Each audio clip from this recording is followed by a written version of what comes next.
नमस्कार, click India देख रहे हैं आप। आपके साथ मैं हूं मानसी जायसवाल। साल 2014 की बात है। सोशल मीडिया से लेकर टीवी चैनलों पर दो नेताओं की चर्चा थी। नाम थे नरेंद्र मोदी और अरविंद केजरीवाल। नरेंद्र मोदी लगातार तीसरी बार गुजरात के सीएम बनने के बाद 2014 का चुनाव जीतने की ओर बढ़ रहे थे। अरविंद केजरीवाल ने 3 बार की मुख्यमंत्री शीला दीक्षित को शिकस्त देकर दिल्ली के मुख्यमंत्री बनने का इतिहास रचा था। भारत की तत्कालीन राजनीति के इन दो अहम किरदारों की टक्कर वाराणसी के चुनाव में हुई, जहां अरविंद केजरीवाल को करारी हार मिली। इसके ठीक 10 साल बाद 2024 में अरविंद केजरीवाल एक बार फिर नरेंद्र मोदी को चुनौती देते दिख रहे हैं। उन्होंने मोदी के मिशन 2014 की तरह भारत को एक बार फिर महान बनाने का मिशन शुरू किया है। केजरीवाल ने कहा कि जब तक भारत को दुनिया का नंबर 1 देश नहीं बना देते, हम चैन से नहीं बैठेंगे। मैं देश के कोने कोने में जाऊंगा और देश के 130 करोड़ लोगों का गठबंधन बनाऊंगा।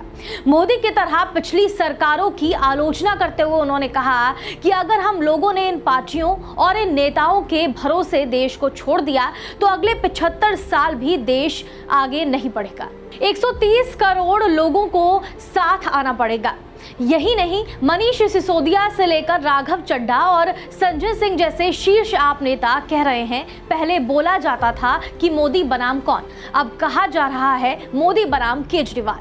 लेकिन सवाल उठता है कि आम आदमी पार्टी के इस दावे में कितना दम है। बहरहाल, मुंबई में विपक्षी गठबंधन की हुई तीसरी बैठक के बाद अरविंद केजरीवाल ने क्या कुछ कहा, सुनिए। आप सब लोगों को मेरा नमस्कार।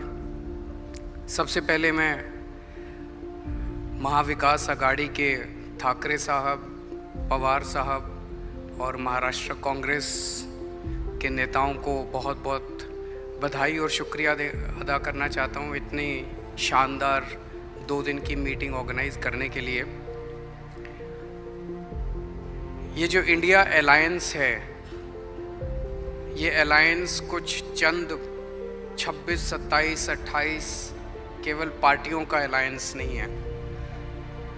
ये इंडिया अलायंस इस देश के 140 करोड़ लोगों का अलायंस है और ये लोग एक साथ आए हैं।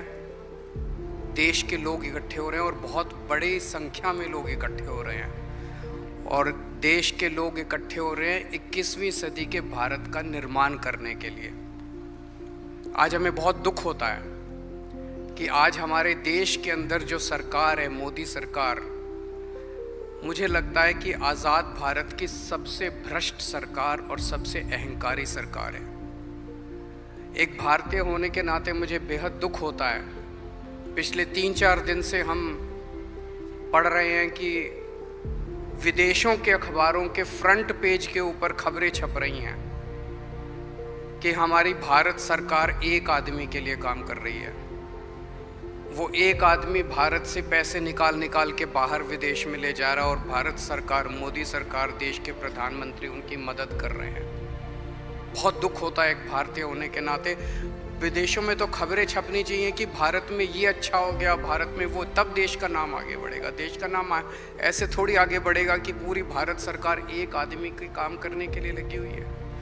आज हमारे भारत का युवा रोजगार ढूंढ रहा है, पढ़ लिख के बीए करके, बीकॉम करके, बीएससी करके रोजगार ढूंढ रहा है। उसके पास रोजगार नहीं है और वो जब सरकार के पास जाता है तो पता चलता है कि सारी सरकार एक ही आदमी के लिए काम कर रही है। सारी सरकार भ्रष्टाचार में डूबी हुई है।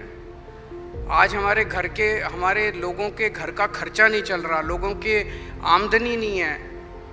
आमदनी उतनी है, खर्चे बढ़ते जा रहे हैं। सरकार के पास जाते हैं, पूरी सरकार एक ही आदमी के लिए काम करने में लगी हुई है। इससे ज़्यादा अहंकारी सरकार आज तक कभी नहीं हुई और ये लोग अपने आप को भगवान से भी बड़ा समझने लग गए हैं और जब कोई आदमी अपने आप को भगवान से बड़ा समझने लगता है तो फिर उसका पतन भी जल्दी होता है। मुझे बेहद खुशी है कि इंडिया अलायंस में सब लोग आपस में जुड़ रहे हैं। एक चीज़ मैं देख रहा हूँ, बहुत बड़ी बड़ी ताकतें, अब सबको लगने लगा है कि ये इंडिया अलायंस मोदी सरकार के आने वाले समय में मोदी सरकार के पतन का कारण बनने वाला है।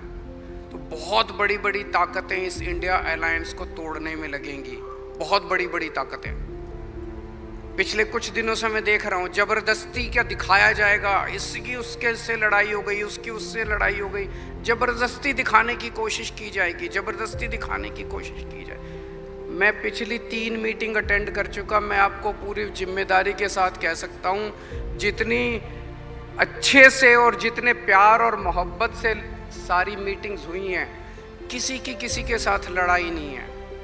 और यहाँ पे जितने लोग बैठे हैं कोई पद के लिए नहीं आया, सब 140 करोड़ लोगों के इस भारत देश को बचाने के लिए आए हैं, इसको तरक्की के रास्ते पे ले जाने के लिए आए हैं, कोई यहाँ पे पद के लिए नहीं आया है। मुझे बेहद खुशी है, 2 दिन की हमारी मीटिंग बहुत अच्छी रही और सबने आगे बढ़ के आज मीटिंग में जिम्मेदारियां ली हैं। किसी ने सीट शेयरिंग करवाने की जिम्मेदारी ली है, किसी ने मीडिया की जिम्मेदारी ली है, किसी ने सोशल मीडिया की जिम्मेदारी ली है, किसी ने कैंपेन डिज़ाइन करने की जिम्मेदारी ली है। मुझे पूरी उम्मीद है कि आने वाले समय के अंदर पूरा भारत इकट्ठा होगा और इस अहंकारी, भ्रष्टाचारी, तानाशाही सरकार का पतन का कारण बनेगा। बहुत बहुत शुक्रिया। तो सुना आपने, अरविंद केजरीवाल पूरी तरह से आत्मविश्वास से भरपूर दिखाई दिए और बीजेपी पर जमकर उन्होंने कटाक्ष भी किया। आप इस बारे में क्या सोचते हैं, हमें कमेंट करके जरूर बताएं। देश और दुनिया की तमाम बड़ी खबरों के लिए देखते रहिए क्लिक इंडिया।